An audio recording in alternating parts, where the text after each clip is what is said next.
আসসালামু আলাইকুম।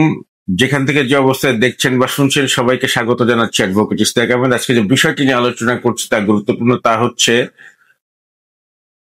যদি 90 দিনের মধ্যে আপনার জমি ফিরে পেতে চান, অর্থাৎ আপনি দখলচ্যুত হয়েছেন বা কেউ আপনাকে আইনানুগ ক্ষমতা বা বহির্ভূত ভাবে দখলচ্যুত করেছে আপনার জমি থেকে, তাহলে আপনি সেই জমিটি ফেরত পেতে চান 90 দিনের মধ্যে, তাহলে আপনাকে ভূমি অধিকার প্রতিকার প্রতিরোধ আইন 2023-এর 8 ধারার বিধান মোতাবেক এক্সিকিউটিভ ম্যাজিস্ট্রেট আদালতে মামলা করতে হবে এবং এই মামলাটি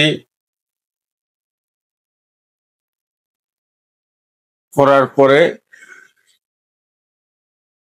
এক্সিকিউটিভ ম্যাজিস্ট্রেট সবকিছু তদন্ত করে যদি 90 দিনের মধ্যে বিষয়টি নিষ্পত্তি করবেন এবং আপনার কাছে দখল বুঝিয়ে দেওয়ার জন্য যথাযথ পদক্ষেপ গ্রহণ করবেন। তবে এখানে মনে রাখার বিষয়, আপনি যদি ওই জমির বৈধ মালিক হয়ে থাকেন, আপনার কাছে জমির বৈধ দলিল থাকে, কিংবা আপনি যদি ওয়ারিশ সূত্রে ওয়ারিশ সনদ থাকে, বন্টননামা থাকে, কিংবা রেলিভেন্ট আদার ডকুমেন্টস থাকে, কিংবা অন্যান্য যে সূত্রে মালিক হন না কেন সেগুলো থাকে, সেগুলোর বায়া দলিল থাকে, তারপর আপনার সিএসএস আরএস বিএস ক্ষেত্রমতে ঢাকা হলে ঢাকা সিটি জরিপ খতিয়ান আপনার কাছে থাকে, তাহলে সবকিছু বিবেচনা করে বিজ্ঞ আদালত আপনাকে